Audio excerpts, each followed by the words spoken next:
እኔ ሲገረመኝ እሱ አይደል ለማን ነገርሻት እንዴ? ምኑን ማለት ነው እንደገተርኩሽ? ኧረ በጭራሽ እንዴት እንደዛ አደርጋለሁ? ግን እንዴት እሷ ሳትነግራት? እኔ እንጃ ብቻ ግራ ገብቶኛል። አጉል ጨዋ ለመሆን ትሞክራለች። አይ ታያት በቃ። እንዴ ምን ሆነሽ ነው ፍቅር? ምን ተፈጠረ? ምንም አልተፈጠረም።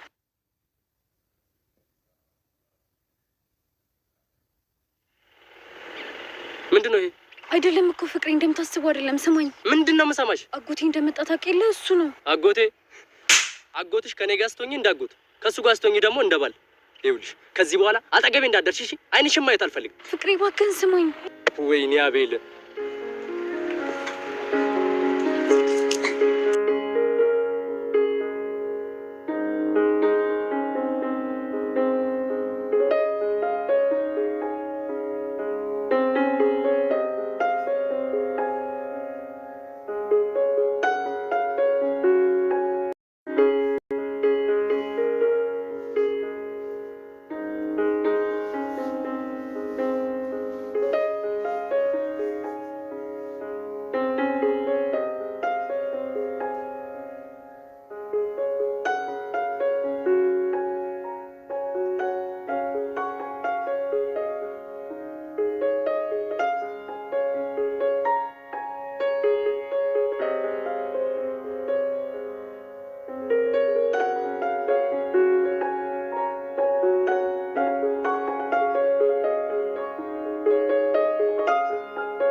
ሰላም እንዴት ናችሁልኝ? ውድ የተወዳጁ የርብቃ ድራማ ተከታታዮች እንዲሁም የኔ ቻናል ቤተሰቦች ደህና ናችሁ ወይ?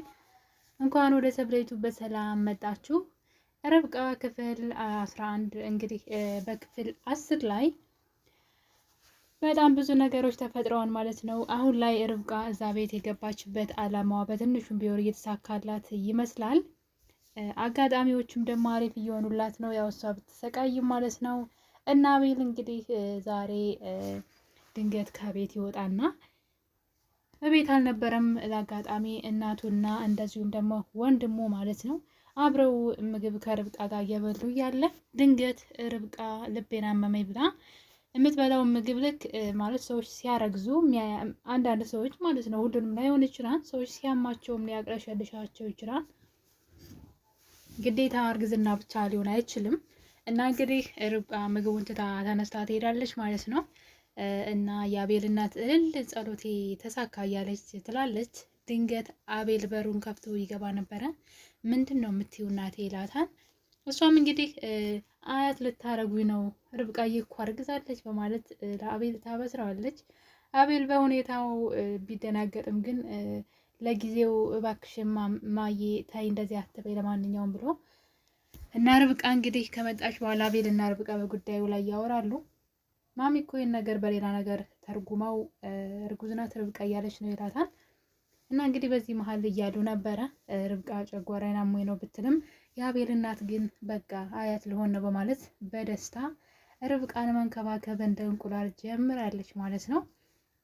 እና እንግዲህ በዚህ መሀል አቤል ወደ ውጭ መቲን ለማግኘት ሊወጣ ሲል እባክህ አትውጣ በማለት ደጋግማ ለምናው ነበረ። እያመመኝ ነው ትተኸኝ አትሂድ እዚሁን እያለች እንዲወጣ አልፈለገችም። እውነት ለመናገር ከሆነ አሟት ሳይሆን እንዲወጣ አትፈልግም። ከመቲ ጋር እንዲገናኝ አትፈልግም።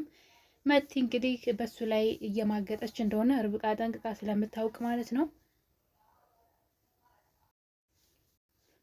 እናም እንግዲህ ብትነግረውም እሱ ግን አይ መቲን ማግኘት አለብኝ በማለት ይወጣል ማለት ነው። የቤት ሰራተኛዋ ደግሞ በጣም ማለት ደስ የምትል ናት። በእርግጥ እዛ ቤት የገባችው ለጥሩ ነገር ባይሆንም ተልካ ለተንኮል ለክፋት ብትገባም ግን በጣም ደስ የምትል ልጅ ናት። ምናልባት ልጅቷን ርብቃ ልትቀይራት ትችላለች። ምክንያቱም ርብቃ በጣም ጥሩ ነው የሆነችላት። እህትሽ ነኝ እያለች በደንብ እየቀረበቻት ስለሆነ ይቺ ልጅ ምናልባት እዛ ቤት የገባችበትን አላማም ሳትተው አትቀርም። ያስገቧት እንግዲህ የአቤል ወንድምና ፍቅረኛው መቲ ናቸው እዚህ ቤት። እንድትገባ ያደረጓት። ልጅቷ የጎዳና ልጅ ናት። ጎዳና ላይ የምትኖር ልጅ ናት። ምን እንደሚሰራ ምን እንደሚበላ አታውቅም። እንግዲህ ሁሉም ምግብ የሚበላ ነው የሚመስላት። ምን ከምን ሽንኩርት ይግባ ውሃ ይግባ ምግብ ውስጥ እንኳን ማታውቅ ልጅ ናት። ነገር ግን ደስ የምትል ልጅ ናት እና ርብቃ ራሱ በጣም ነው የወደደቻት። እና እንግዲህ አብረው ከርብቃ ጋራ በጣም ደስ የሚሉ እንትኖች እየሆኑ ነው። ምናልባት ርብቃ ይችል ልትቀይራ ትችላለች። ምናልባትም እዛ ቤት የገባችበትንም አላማ ትተዋለች ብዬ አስባለሁ። ልጅቷን ስለወደዷት ነው እንጂ ዝም ያሉት ምንም አይነት የምትሰራው ስራ የለም። እኔ ግን ንግግሯ በጣም ነው የሚመቸኝ። ረማዘሯ ሀዬ የምትለው ቋንቋ ደግሞ ይመቻት ብቻ። እንግዲህ እንደዚህ እያለች ርብቃ ደግሞ እንግዲህ አቤል ከወጣ በኋላ ምግብ አልበላም ብላ አቤልን በመጠበቅ ላይ ትገኛለች። አቤል ግን ሊመጣ አልቻለም። አቤል ግን የሚወዳትን መቲን ተቀጣጥረው ለማግኘት ይሄዳሉ። አቤል ከመውጣቱ በፊት ግን ከወንድሙ ጋር እያወሩ እያለ እናቴን ምን ላድርጋት? እናቴ እኮ ይሄን ነገር አመረረችው። እንዴት አድርጌ እውነቱን ልንገራት? ጭራሽ አሁን ላይ ደግሞ ልጁ ለዱ ትላለች እንዴ? ምን ላደርጋት እያለ ለወንድሙ ሲነግረው እዩ ግን ምን አለው? ከመቲ ጋር ያላችሁ ግንኙነት እንዴት ነው ሲለው፣ በጣም አሪፍ ነው፣ መቲ በጣም ትወደኛለች፣ እኔም በጣም እወዳታለሁ ይለዋል። እንደውም አሁን ልደውልላትና ላግኛት ሲለው እሺ ይለውና እሱ ከሷ አጠገብ ነበር ለመቲ የደወለላት።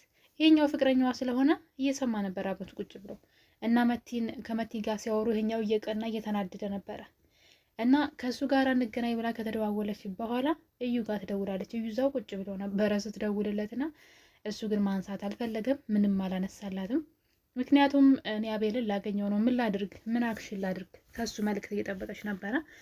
ነገር ግን እሱ ሳያነሳላት ይቀርና ነገሮች ይበላሻሉ ማለት ነው። አቤልም እንግዲህ ከቤት እሷን ለማግኘት ዝንጥ ብሎ ይሄዳል ማለት ነው።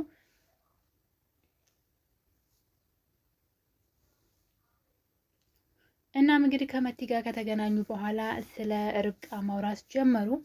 ርብቃ እናትየዋ በጣም ረዥም ርቀት እየተጓዘች ሁሉ ነገር ነው የሚነግራት። በነገራችን ላይ እየተጓዘች እንደሆነና እዚህ ቀደም እንደውም በጣም ተናዶ በምታደርገው ነገር ርብቃን ገፍትሮ ወንበር ጠረጴዛው ስር ላይ ይጥላትና ጠረጴዛው ጫፍ መቷት ከሞት እንደተረፈች ደግሞ እንዳለፈ እሱ እንደነበረ ለመቲ ይነግራታል። እና ከዛ ስለ እናት ተናገራችሁ ይሄን ነገር ስትለው በፍጹም እኔም ግራ ገብቶኛል፣ ለእናት ያልነገረቻትም እንደውም ስጠይቃት ምን ተብሎ ይነገራል አልነገርኳትም አለች ሲላት፣ ምን ነው ጻድቅ አጫወታት፣ ጥሩ ሰው ለመሆን ትሞክራለች ይቺ አስመሳይ በማለት ትናደዳለች። እንግዲህ ይህን ነገር ማለት ነው። እናም እንግዲህ በዚህ መሀል እያወሩ እያለ ድንገት እዩ መቲ ጋር ሜሴጅ ይልክላታል። ይሄ ነገር በነገራችን ላይ በተደጋጋሚ ነው። ልጁ ስለሚያፈቅራት ብዙ ቦታ ስለማይሰጠው ነው እንጂ የመጀመሪያው አይደለም። እዚህ ቀደምም በተደጋጋሚ እየተደወለላት ሲረብሻት አጎቴ ነው ትላለች። እኔም ማላውቀው አጎትሽ ብሏት ነበረ። እሱ ቁጭ ብሎ ሳይቀር ካጠገቡ ስልኳን ረስታው ሄዳ ሜሴጅ ይገባላታል እና የሆነ ደስ የማይል የሚጎረብጥ ሜሴጅ ነበር ያየው። አቤል ግን ብዙም ስለሚወዳት ቦታ አልሰጠውም ነገሩን። ዝም ብሎ ቢያልፈውም ግን ይሄ ነገር ይደጋገም ነበረ። እናም እንግዲህ አቤል መቲን አግኝተዋት እያወሩ እያለ በመጨረሻ ግን ድንገት ወደ ስልኳ ሜሴጅ ይገባል ማለት ነው። አቤልም ማን ነው ምንድን ነው ሲላት ወዲያው ነበረ እዩ ሜሴጅ ሲልክላት የመቲ ፊት ይቀያየራል። አቤልም ግራ በመጋባት ምን ሆነሽ ነው ምን ተፈጠረ ቢላትም ምንም አልሆንኩ ምንም እያለች ትንተባተብ ጀመረ። በዛ ሰዓት ግን ስልኳን እንጥቅ አድርጎ ሜሴጁን ሲያይ ግን እዩ ነበር የላከላት። ከዛ በጣም ያው የፍቅር እንትን የላከላትና እንዴት ማን ነው ምንድን ነው ብሎ ተናዶ ስጠይቃት አጎቴ ነው ትላለች እንደለመደችው ማለት ነው። እና ልታታልለው ስትሞክር አቤል ግን በጣም ይናደድና ምን ነው አቤልሽ ከኔ ጋር ስትሆኚ አጎትሽ ከሱ ጋር ስትሆኚ ባልሽ የሚሆነው ብሎ ተናዶ በጥፊ እኔ የምሬ ነው የምላችሁ የምትሰራውን ሴራዋን ስላወቀባት በጣም ደስ ብሎኛል። እና እንግዲህ በጥፊ ነበረ የመታት። አመታቱም ብቻ አይደለም ኢቭን እንኳይ እንደለመደችው ልታታልለው እግሩ ስር ተደፍታ ብትለምነው እንኳይ ረግጧት ነው ሄደው። እንዴት ገፍትሯት እንደሄደና አንዳንዴ በጣም የሚወዷችሁ ሰዎች የሆነ ታግሰው ማለት ማንነታችሁን ያወቁ ጊዜ እንደዚህ ነው የሚያደርጋቸው እና መጠንቀቅ አለባችሁ። እንግዲህ መፍትሄ አይታወቅብኝም ብላ የሰው ቅምጥ ሆና እየተጫወተችበት ነበረ። ነገር ግን እሱ ማንነቷን በደንብ ስላወቀ ብዙዎቻችሁ ደስ ብሏቸዋል እና እንግዲህ አቤል ወደ ርብቃ ተመልሷል። ወደ ርብቃ ሲመለስ ግን ትንሽ የሚያስፈራ ነገር ተፈጥሯል። እንግዲህ አቤል በንዴት ሲጠጣ ነበር ያመሸውና ጠጥቶ ሰክሮ ነው ወደ ቤት የገባው እና እንግዲህ በርብቃና በአቤል መካከል አደገኛ ነገር የተፈጠረ ይመስለኛል። ይሄ ነገር ግን ርብቃን ደስታ የሚሰጣት አይመስለኝም። ምናልባትም ምክንያቱም አቤል በጣም ሰክሮ ስለነበረ ማለት ነው። እና የኔ ውድ ቤተሰቦች ብዙዎቻችሁ ደስ ብሏችኋል የመቲ ክፋትና ተንኮል ስለተጋለጠ እና እኔ ተወዳጆች በቀጣይ ክፍልስ ምክንያቱም አቤል ከሰከረ በኋላ ወደ ቤት መጥቶ ስለነበረ ማለት ነው ርብቃን እንግዲህ ምን ሊያደርጋት እንደሚችል ማለት ከነቃ በኋላ ለእሷ የሚያሳያት ፊሊንግ ማለት ነው መጥፎ እንዳይሆን ምናልባት መለያያቸው እንዳይሆን በጣም እየፈራሁኝ ነው። እና በቀጣይ በሌላ ቪዲዮ የምንመለስ ይሆናል። እወዳችኋለሁኝ። ለቤት አዲስ ከሆናችሁ ሰብስክራይብ አድርጉ፣ ነባሮች ደግሞ ላይክ እና ሼር አድርጉልኝ። እወዳችኋለሁ። መልካም ጊዜ